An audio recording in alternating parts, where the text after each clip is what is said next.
Continuemos ahora con San Buenaventura, en este breviloquio, parte 4, el capítulo 5, donde habla de la plenitud de la gracia de Cristo en cuanto a los carismas de la potencia afectiva, ¿no? En este sentido, San Buenaventura se va a colocar en la cuestión de la plenitud de la gracia.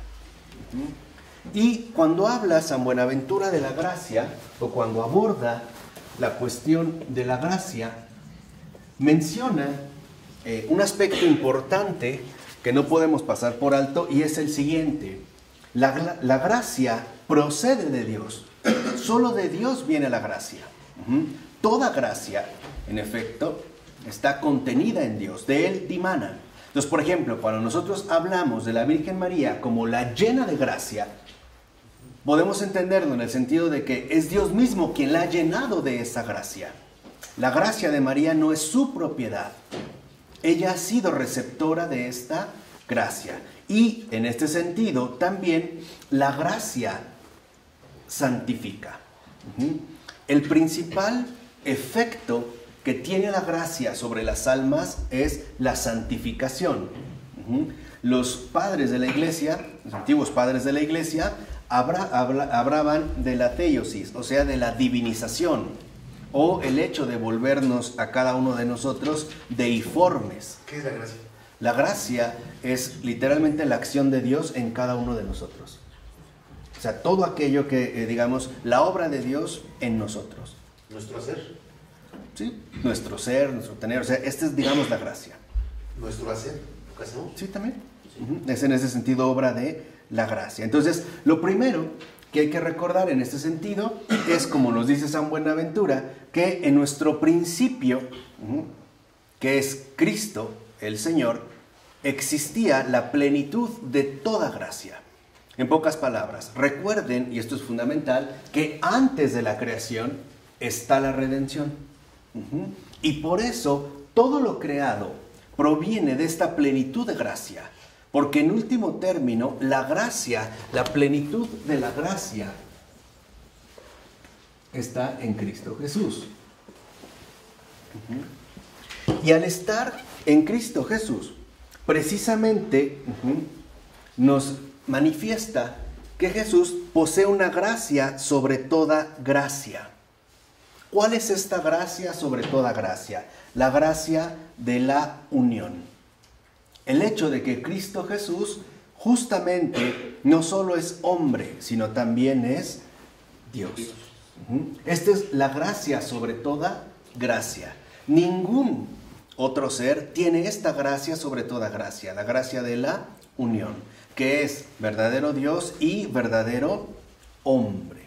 De tal manera que es justo de esta plenitud inicial donde el Verbo encarnado quiere transmitir también esta gracia a todos y cada uno de nosotros. Porque Él también quiere que seamos uno con el Padre, que realmente alcancemos la unión. Por eso es que el primer efecto de la gracia es la santificación.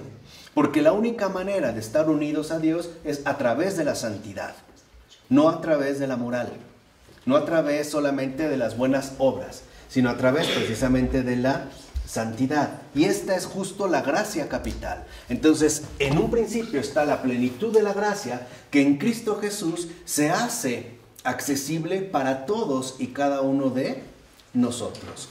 Cristo Jesús, que tiene la gracia sobre toda gracia, la unión, ahora se ha vuelto una gracia capital.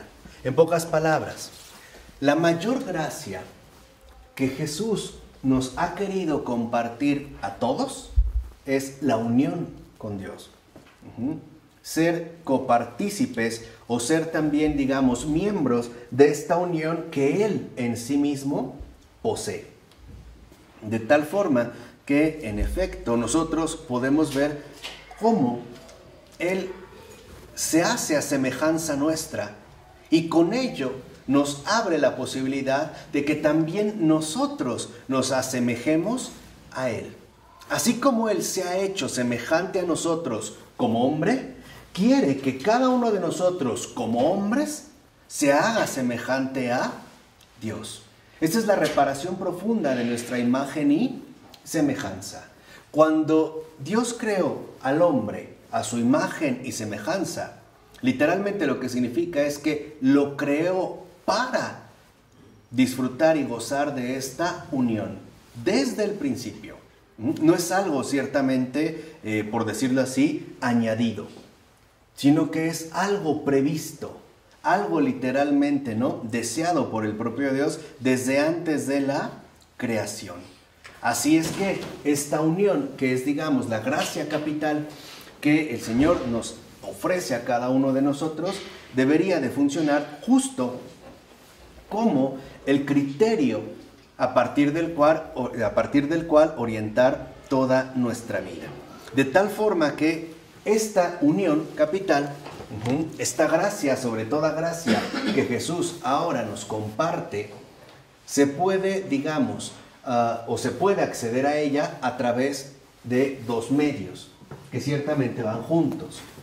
La unión por la fe, pero también la unión por los sacramentos. Dicho de otra manera, la unión con Dios no solo se da de manera plena a través de la fe. Se requiere la fe, pero la sola fe no basta. Hay también que acceder a la dimensión sacramental de la vida.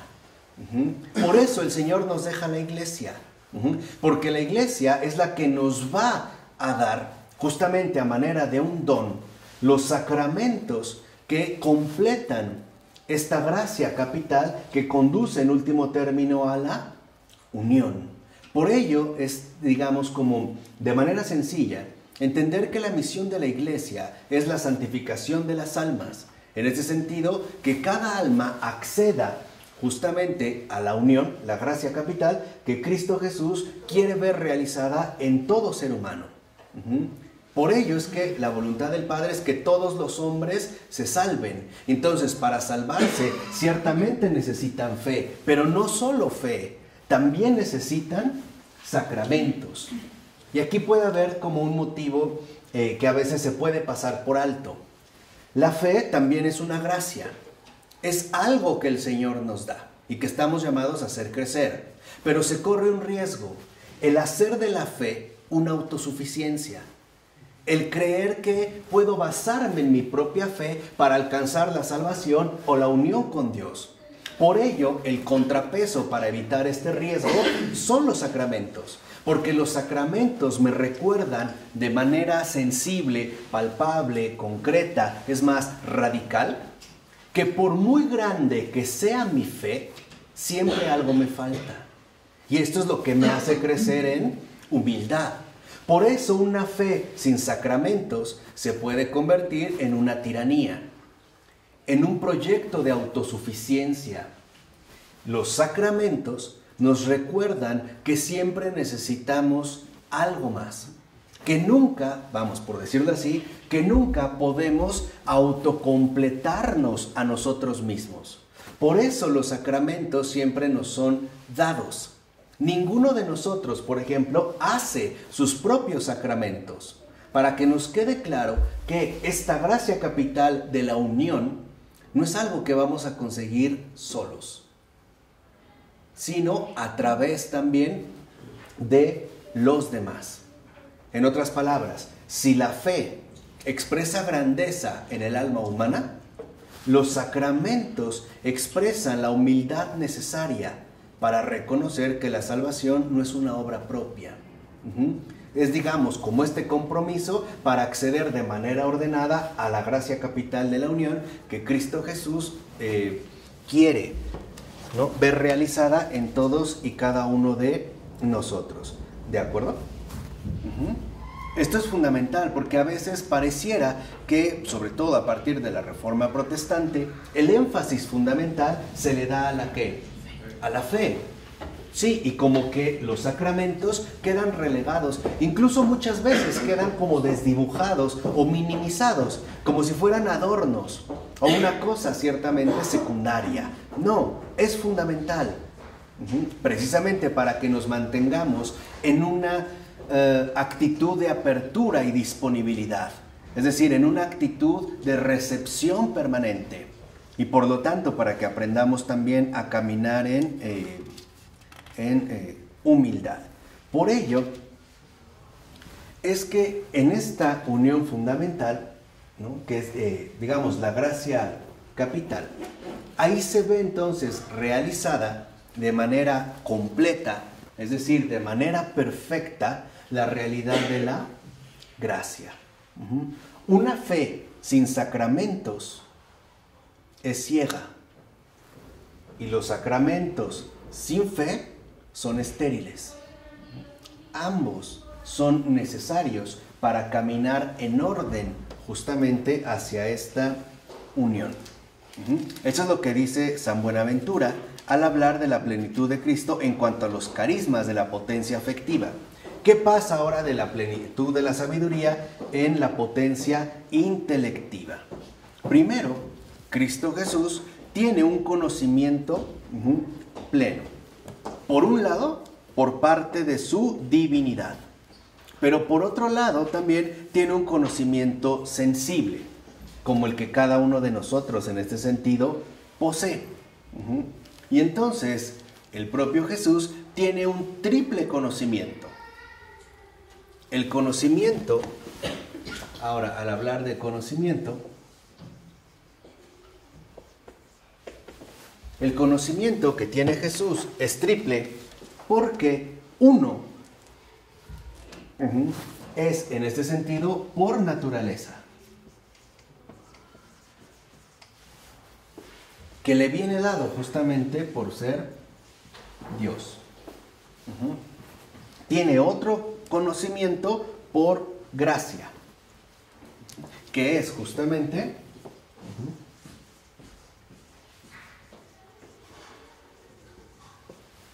el que posee en tanto hombre. Pero también tiene un conocimiento por gloria, en tanto redentor. Este triple conocimiento, en efecto, nos permite entrever que Cristo Jesús tuvo 5 maneras de conocer. O tiene todavía 5 maneras de conocer. La primera es según la naturaleza divina. ¿Esto qué significa? Que Cristo, de esta forma, conoció todas las cosas actuales y posibles, finitas e infinitas, y con un conocimiento actual y verdaderamente comprensivo. En pocas palabras, Dios conoce como lo que es, como Dios, conoce realmente las cosas. Y en segundo lugar, conoce por la gloria. ¿Qué significa esto? A la luz de que las cosas, a su vez, están sobreiluminadas por la obra de la redención. También Él conoce por gracia, en cuanto se refiere precisamente a la iluminación del entendimiento. La cuarta es por naturaleza, como lo tenemos nosotros desde Adán. La quinta es según la experiencia sensible, o sea, por todo aquello a lo que podemos acceder a través de los sentidos. ¿Esto qué significa? Que Cristo no solo estuvo exento o completamente inmune de toda culpa y de pecado, sino también de toda ignorancia.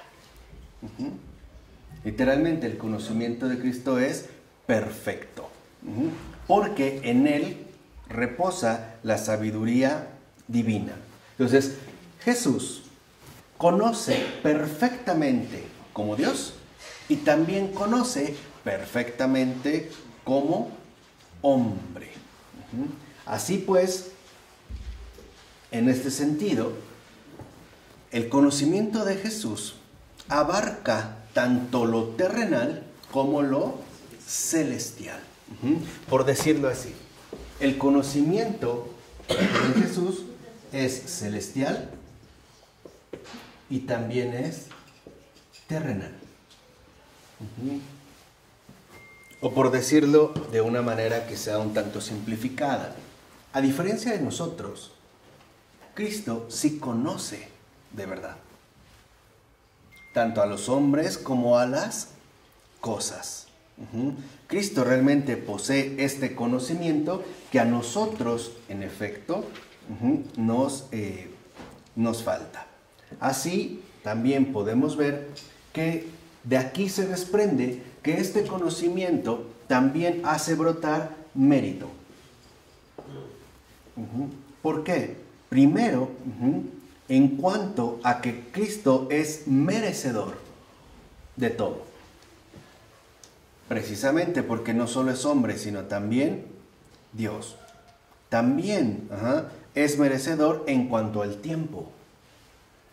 Porque Él lo merece todo, desde el principio hasta el final. Tercero, también en cuanto a las obras. Porque Jesús obra y vive de manera perfecta vamos a decirlo así, en tres ámbitos fundamentales. En el orar, en el obrar y en el padecer. En el orar, la perfección de Jesús es plena. En el obrar, la perfección de Jesús es plena. Y en el padecer también, el obrar de Jesús es pleno. Y este merecimiento que posee Jesús no se lo queda para sí, sino que lo ha querido a su vez donar absolutamente todo para nosotros. En pocas palabras, todo esto que hemos dicho, que Él posee, y todo lo que adquirió, lo adquirió literalmente para nosotros, no para Él. No es como una especie de obra individualista. No, en realidad todo lo que ha conseguido, lo ha conseguido para nosotros. Ha sido, digamos, como este gesto de una donación completa. También, dentro de esta línea, todo lo que ha hecho Jesús, lo ha hecho para que en nosotros se derrame toda gracia. Dijimos, sobre todo la gracia capital de la unión, a través de la fe y los sacramentos. Pero también hace que brote de una manera ilimitada el perdón, porque los méritos de Jesús son ilimitados. Por eso el perdón es también ilimitado. Dicho de otra manera, Jesús ha querido que para nosotros esté disponible un perdón infinito. Por ello es que las puertas del cielo han quedado plenamente abiertas, sin, en este sentido, restricciones. También, de esta manera, vemos cómo la gracia, que involucra el conocimiento y el obrar, en último término, apunta a esta unión fundamental, a la gracia capital, que es la resurrección. Lo que Cristo ha alcanzado en persona es justo lo que ahora, en efecto, nos ha querido compartir con todos y cada uno de nosotros. Ha encauzado nuestra vida hacia su verdadera meta, que es en este sentido la resurrección. Por eso es que todo nuestro obrar, y esto es algo importante, todo nuestro obrar siempre está cimentado sobre sus méritos. En pocas palabras, ¿por qué el Padre nos perdona? Por Cristo. ¿Por qué el Padre nos ayuda? Por Cristo. Y como, digamos, los méritos de Cristo son, dijimos, infinitos, entonces también el acompañamiento del Padre es infinito para nosotros, ¿no? Esto, de hecho, es como la base central precisamente de la misericordia. Entonces, en Jesús, el mérito no solo es algo a secas, sino que también involucra el modo de merecer, con todo lo que implica. No solo es obtener méritos, sino de qué modo se van a obtener. Esto es algo muy importante, porque a veces, por ejemplo, nosotros nos podemos como concentrar en hacer el bien. Pero lo más importante no solo es hacer el bien, es de qué modo se va a hacer este bien. Porque si no, lo podemos terminar haciendo realmente mal, en el sentido de desorden. Y aquí es cuando entra este modo de merecer, ¿no? Se manifiesta de manera plena justo en la pasión. Ese es el modo de merecer. ¿Y qué es la pasión? ¿El asumir el sufrimiento por el sufrimiento? No.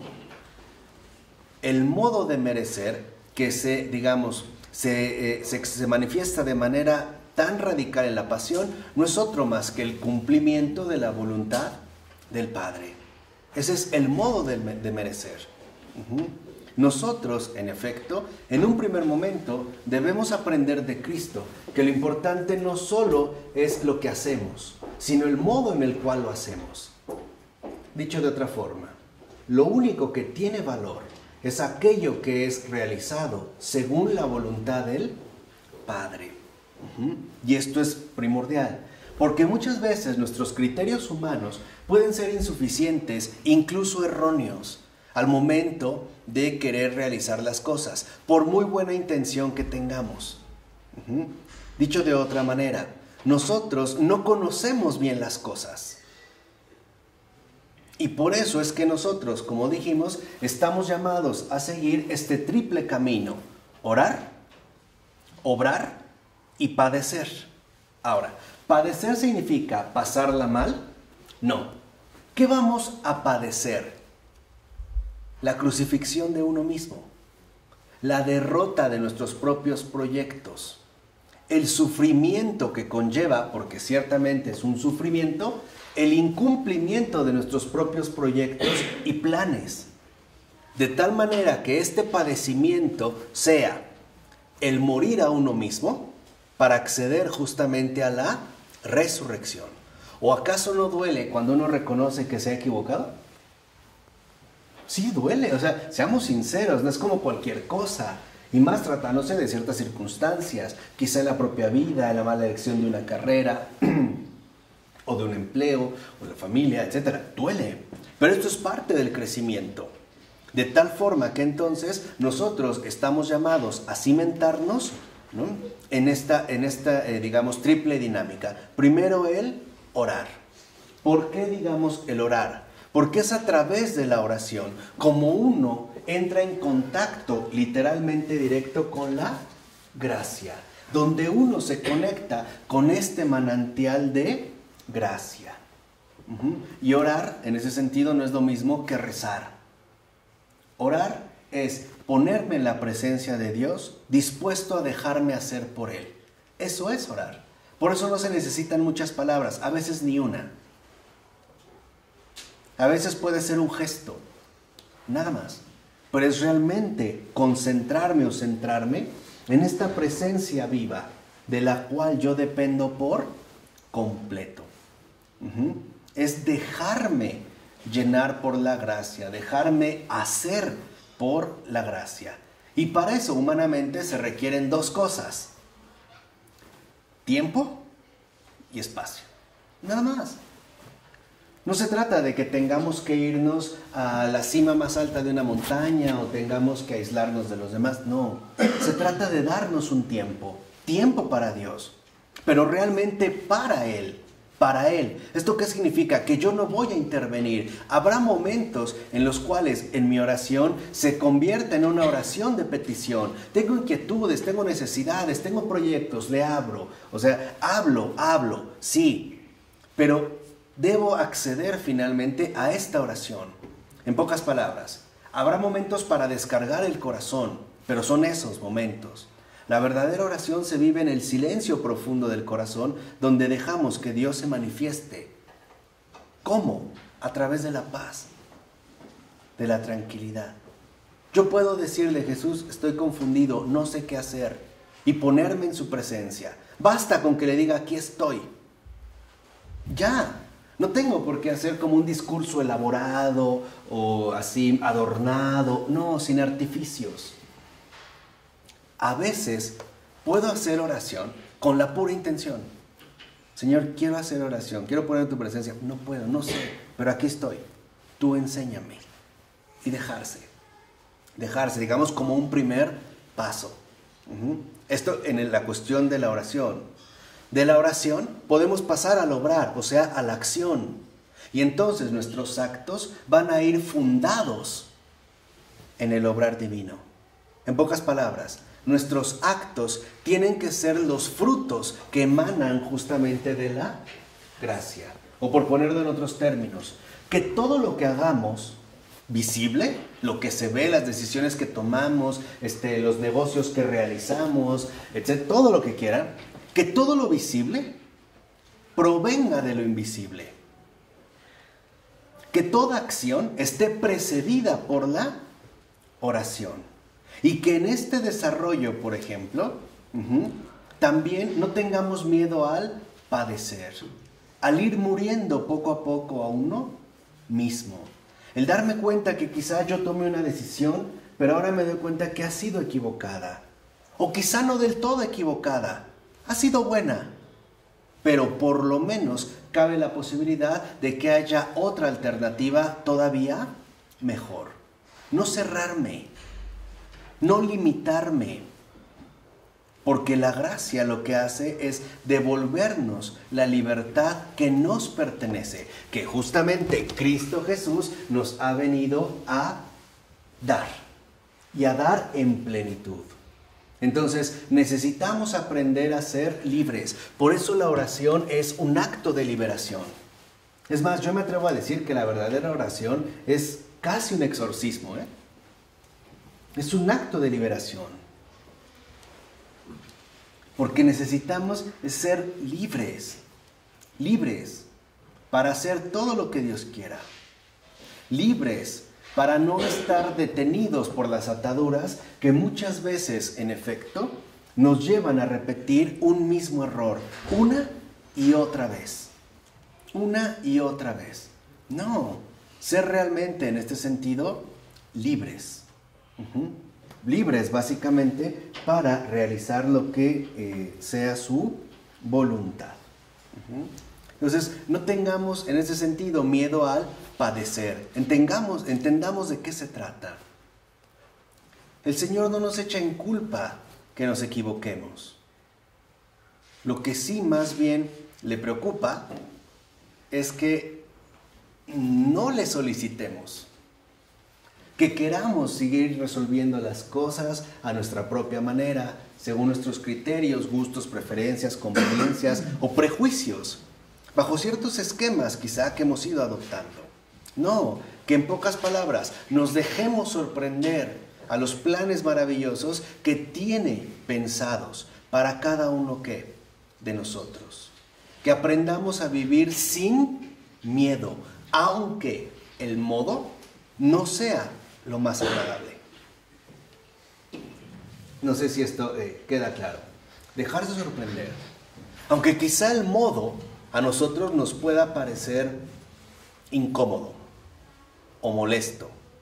Lo vemos a Jesús en la cruz, ¿no? En Getsemaní. ¿Desde dónde habla cuando le dice, de ser posible haz que pase este cáliz de mí? ¿Desde dónde está hablando? ¿Qué deja que hable? Pues la debilidad humana, ¿no? Pero ¿cómo se sobrepone? Pero que no sea lo que yo quiera, sino lo que quieras tú. Y esa es una oración de verdad liberadora, Yo les doy 2 consejos bien prácticos. Cuando ustedes tengan una necesidad o un proyecto, le pueden decir, Jesús, yo quiero esto y es tal como es. Pero siempre terminar diciéndole, ¿tú qué dices? Dejarle a él la última palabra, como Mozart, que me parece que eso es lo hermoso en Mozart, el Requiem, su última gran obra, está inconclusa, si sabía, no tiene un final.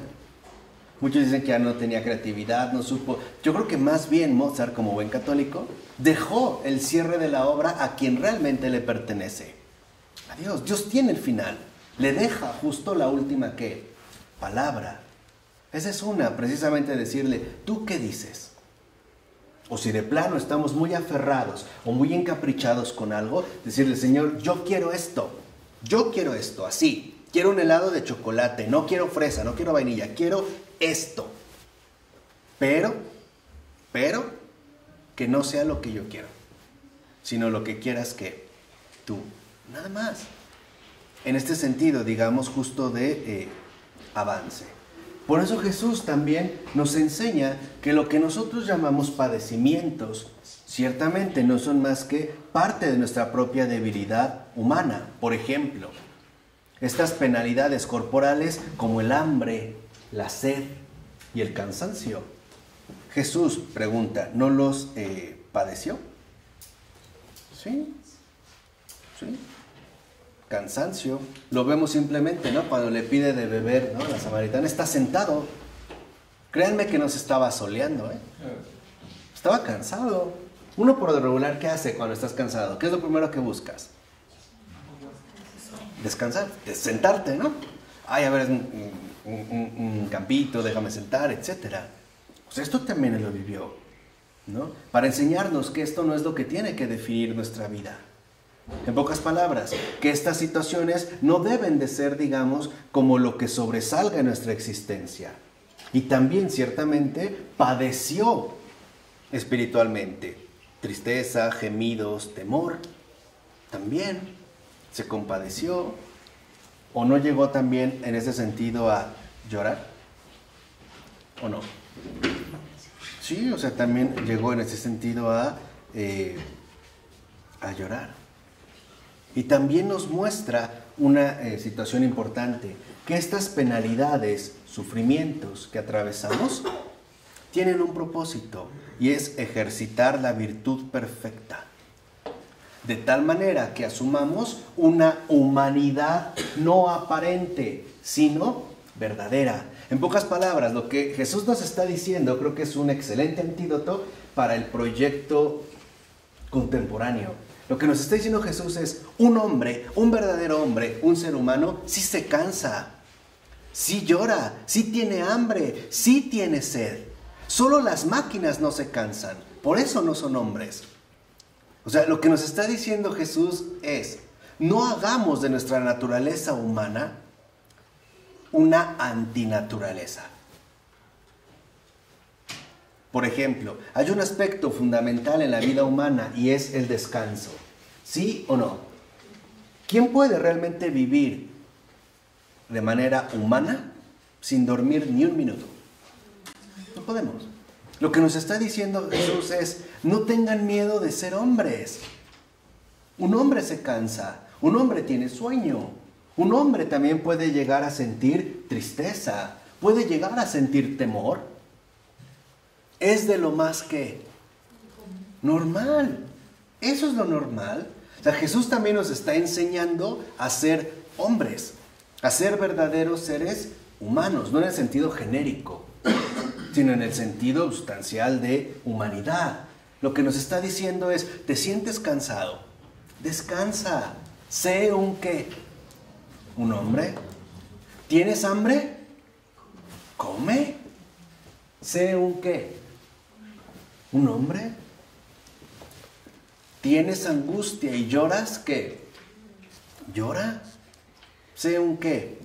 Un hombre, no una máquina.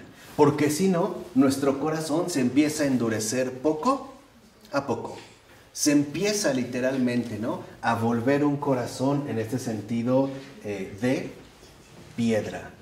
Por eso lo que nos dice es, en ese sentido, ¿no?, el hambre y la sed, la tristeza, el temor,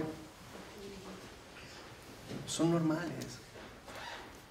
No tenemos por qué luchar contra ello, cuando parece que justamente hoy hacemos justo ¿qué? Lo contrario, ¿no? ¿Te sientes cansado? Tómate una bebida energética. Y te lo venden hasta en cada semáforo. Velo nada más de esa manera. ¿Tienes hambre? No comas. O sea, maltrátate. O sea, vive ¿qué? Mal. ¿Qué acabamos hace rato de decir en la cuestión demoníaca? ¿No es el proyecto de descreación? ¿No lo vemos incluso a niveles macro en estas ciudades alocadas que no duermen, que no descansan?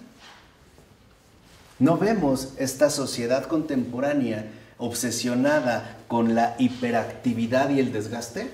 Simple y sencillamente, establecimientos que abren 365 días al año, 24 horas ¿qué?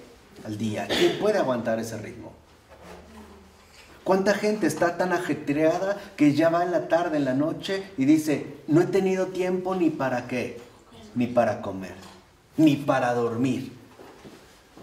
Y entonces, ¿qué pasa con nuestra vida? ¿A dónde nos va a conducir? Pregunta, ¿no esto nos va deshumanizando poco a qué? ¿A poco? ¿No será que la humanidad justo por eso se está como perdiendo? O como decía este filósofo Gunther Anders, ¿no será que estamos padeciendo la obsolescencia del hombre? ¿No será que lo humano se está volviendo como algo obsoleto? Y está más bien como tomando fuerza cada vez más lo inhumano. Personas que no duermen, personas que no descansan, personas que no comen, que incluso le tienen miedo a tener hambre. ¿No hasta hay pastillas para que se te quite el hambre? ¿No hay bebidas para que se te quite justamente el cansancio? ¿No hay 1001 distracciones para que se te quite la tristeza? Velo, o sea, obsérvalo bien. No, Jesús nos está diciendo, no. Reconozcámonos como hombres. Aprendamos a ser hombres de verdad. Que se cansan, que tienen hambre, que sufren, que lloran, que sienten fatiga, incluso hastío, ¿no? Eso es de lo más que normal. O sea, no tiene por qué crearnos realmente serios problemas. Es que tengo hambre todo el día. Pues come todo el día. ¿Por qué no? Come todo el día. Y si no tienes comida suficiente, pide comida. Come. Es que tengo ganas de dormir. ¡Duerme! ¿Qué te lo impide? ¿Qué te lo impide? O sea, ¿dónde están las ataduras? ¿Qué dijimos? ¿No el Señor nos quiere preparar para vivir libres? ¿Quieres dormir? Duerme. Hay personas que se espantan. Es que, híjole, en la noche quise hacer mi oración y me dormí. Pues al menos, ¿no? A lo mejor eso es el Señor lo que quería, que tuvieras un tiempo para dormir. ¿Cómo andamos en el sueño? ¿Cómo andamos en el descanso? ¿Cómo andamos en nuestras comidas? ¿Son regulares o irregulares? ¿Realmente le damos tiempo a las cosas que valen o no? ¿O será que nos hemos perdido de camino y esto nos ha llevado a una existencia prácticamente inhumana? En pocas palabras, ¿qué espera Jesús de nosotros que aprendamos? La tranquilidad de una vida ordenada. La tranquilidad de una vida verdadera. La vida humana no es opresión. La vida humana no es desgaste. No. La vida humana es tranquilidad ordenada. Eso es lo que el Señor nos pide. ¿Tranquilidad qué? Ordenada. Pregunta, ¿por qué no trabajas menos y oras más? ¿Te das cuenta qué difícil es renunciar a uno mismo? ¿Te das cuenta qué difícil es poder padecer lo que el Señor te está pidiendo? Ah, no, todo lo quieres arreglar por tu cuenta, con tus medios. Sí, pero ¿a costa de qué? De ti mismo. De exigirte algo que, por decirlo de esta manera, no va con tu naturaleza. No va literalmente con tu naturaleza. A Jesús, ¿qué creen que le gusta más? ¿El activismo o el descanso? Descanso. Por eso Él se desgastó, para que nosotros, ¿qué? Descansáramos. Por eso Él se desgastó. En síntesis, ¿quién lleva la cruz? ¿Nosotros o Él? Entonces, ¿por qué le jugamos a los pseudo redentores? Es que tengo que sacar adelante a mis hijos, tengo que echarle ganas. ¿En serio? Ahora tú eres el redentor. O sea, ahora tú le vas a decir a Cristo que se baje. ¿Tu cruz pesa más? O sea, ¿te vas a poner a medir el peso de tu cruz con el peso de su cruz? ¿Qué no la cruz? ¿Es un alivio? ¿Qué no vivió Jesús así para que nosotros no lo viviéramos? ¿Qué no Jesús se dejó clavar al madero para que nosotros no nos claváramos a cualquier astilla? ¿Qué de verdad no encontramos el consuelo del Señor? Probablemente no. Sobre todo en una cultura de la cacalandia, como lo decía Robert Musil en El hombre sin atributos, una obra narrativa extraordinaria, ¿no? Donde al parecer, ¿no?, lo bueno es que malo, lo malo es bueno. Los que descansan hoy son llamados huevones. Así de sencillo, ¿no? Los que comen mucho son llamados dragones. Los que sufren mucho son llamados depresivos. ¿Cómo? ¿En qué lugar nos vamos a colocar? No, el Señor nos invita a una tranquilidad ordenada. Y eso es importante, porque la gracia justamente nos va llevando poco a poco a una tranquilidad ordenada. Y en la medida en la que esta tranquilidad ordenada va tomando cuerpo, se va haciendo uno con nosotros, a lo que llegamos es ¿a qué? A la paz. Por eso el Señor nos quiere libres, libres de todo, especialmente de uno mismo, para poder vivir ¿qué? En paz. ¿No es digamos, como el regalo extraordinario que el Señor nos quiere compartir? Que nos quiere dar a todos y cada uno de nosotros. Pero estamos tan ensimismados, tan alejados, con tan poca oración, tan desviados, que pensamos que todo lo tenemos que arreglar por cuenta propia. ¿Por qué creen que la sociedad contemporánea vive literalmente tan presa del miedo? ¿Por qué tantas noticias de inseguridad, de robos, de secuestros? ¿Por qué tanto éxito con las cerraduras cada vez más sofisticadas? En una puerta, ¿no? 2, 3 cerraduras, alarma, cámara, perros, púas, bardas. ¿Qué más vamos a necesitar? Un ruidito y brincamos, ¿no? Al primer momento y estamos todo el tiempo como espantados. El motivo solo es uno. Ahí sí, literalmente, es el diablo el que nos quiere quitar la paz.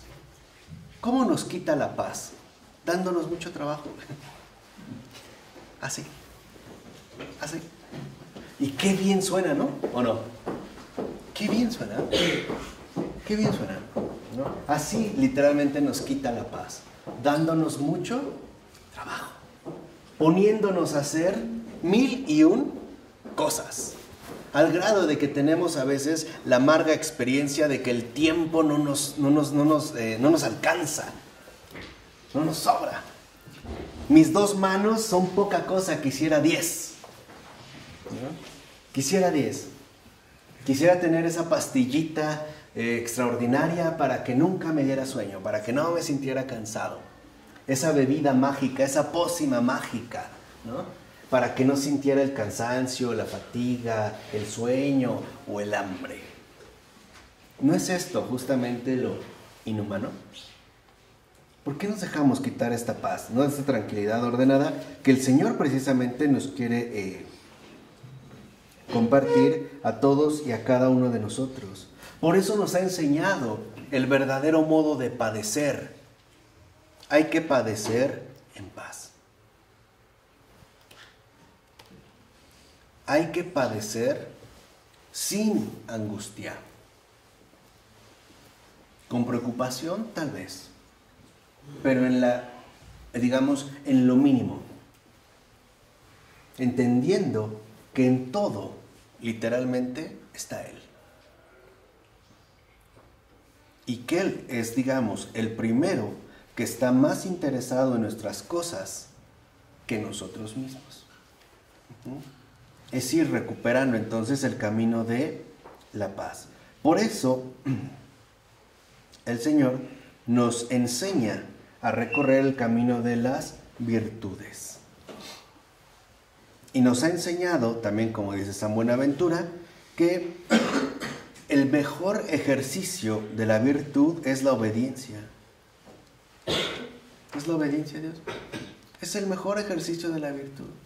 Pero hoy nuevamente somos una sociedad tan desobediente que ve la obediencia como una oposición injusta, ¿no? Como un atentado contra mi autonomía. En pocas palabras, como un insulto hacia mi propia humanidad.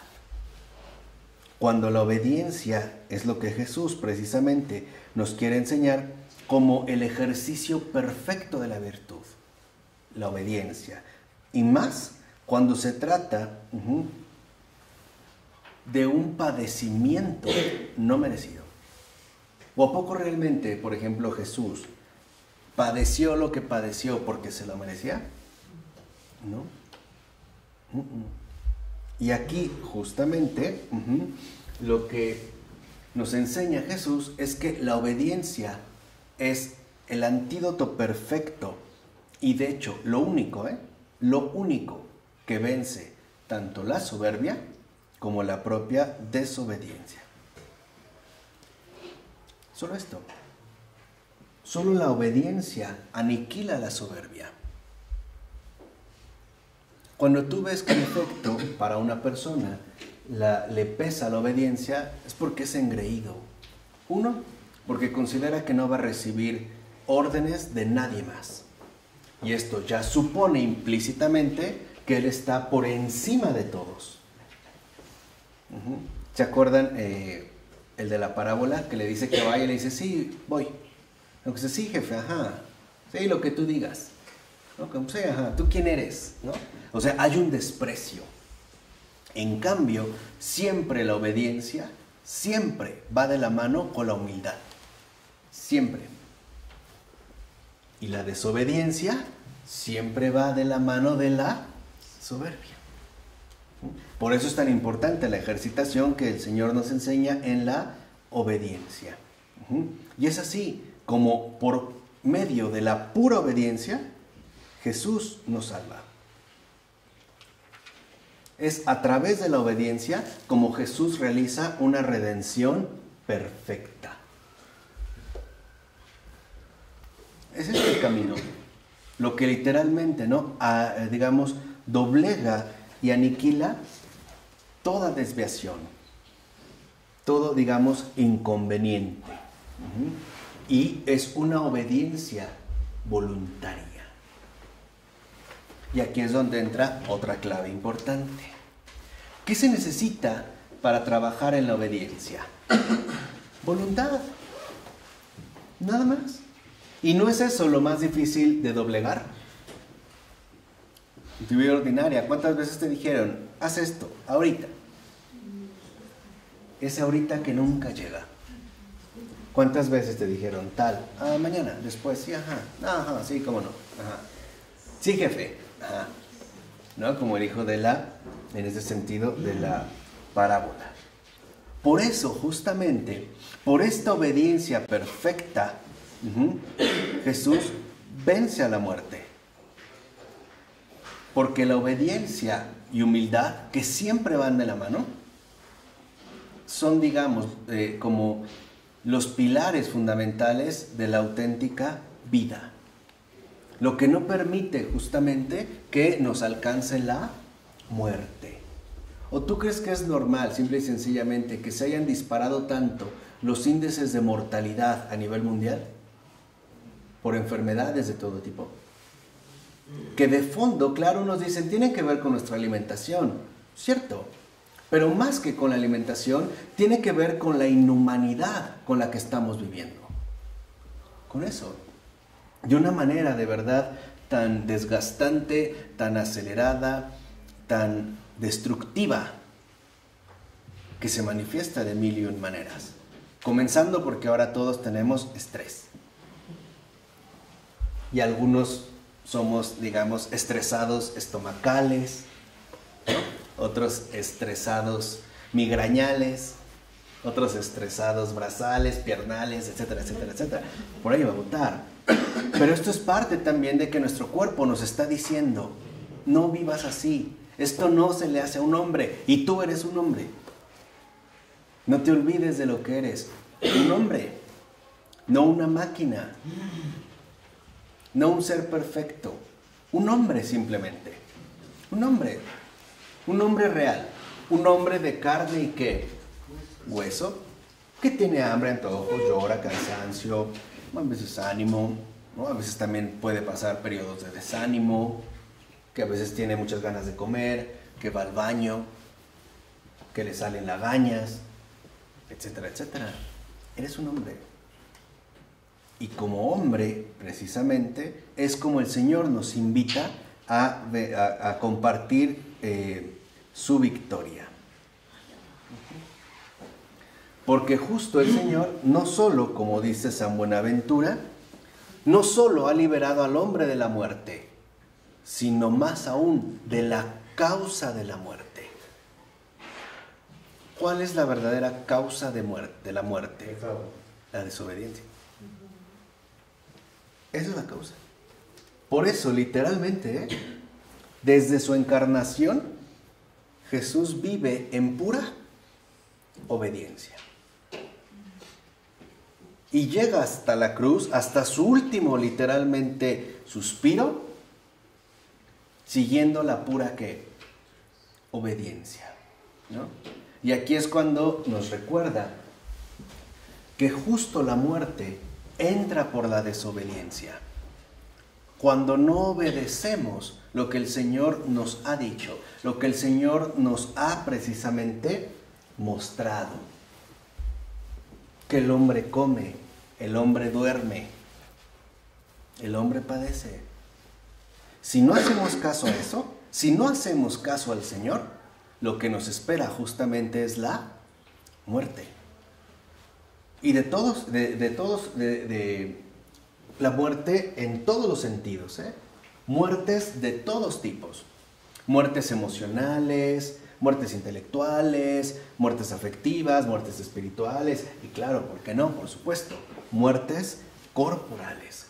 Entonces es importante que nosotros compartamos este triunfo de Cristo y que nos unamos a Él plenamente. No solo en algunos factores, sino plenamente. Porque el Señor no solo, vuelvo a repetir, nos ha librado de la muerte, también nos ha librado de la causa de la muerte. Y este es, digamos, como el camino que sigue el Señor, sobre todo para darnos a su vez algo enorme: esperanza. Hoy vivimos un mundo que también quiere arrancarnos no solo la paz, la esperanza. ¿Cuántas veces escuchamos que esto está peor? Que se va a poner peor. Todo va a estar más caro. Va a haber más guerras. Se va a acabar el agua. Nos van a invadir los reptilianos. Trump va a hacer más locuras. Se van a utilizar armamentos militares. Ya no va a haber familias, puro matrimonio homosexual, una degeneración peor que Sodoma y Gomorra. ¿Quién te dijo? La verdad es ¿quién te dijo? ¿Qué no es la obra redentora del Señor la que lleva la primera y la última palabra? ¿No será que nos estamos quedando solo con los medios, pero no estamos alcanzando a ver los fines? ¿No es esto lo que quiso decir Chesterton cuando decía que lo que sucede es que el Padre, con el Hijo y el Espíritu Santo, están haciendo un bordado bellísimo, pero que por el momento nosotros solo lo estamos viendo por la parte de abajo? ¿Ya han visto un bordado por abajo? Está horrible, ¿no? No tiene forma. Dice, pero van a ver la sorpresa que nos llevemos cuando nos digan, miren lo que les hice. Aquí está el otro, digamos, la otra gran obra del Señor. Nos ha venido a dar precisamente esperanza. Y nos ha mostrado que la obediencia literal lleva al cielo. Esa es la esperanza. La obediencia literalmente lleva al cielo. Es el camino seguro al cielo. Y esta es, digamos, como la esperanza fundamental que Él también ha querido implantar en cada uno de nuestros corazones. Por eso, y ya para terminar el día de hoy, es muy importante que nosotros no nos dejemos arrebatar por nada ni por nadie lo que el Señor nos ha dado, con tanto trabajo y esfuerzo, para que nosotros lo gocemos y lo disfrutemos y lo adoremos como se debe. Es decir, con un corazón verdaderamente agradecido. No nos dejemos robar ni la paz ni la esperanza.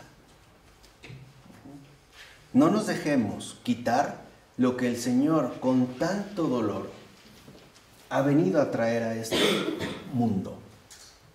No dejemos que el ladrón nos quite lo que nos mantiene en pie, la paz y la esperanza.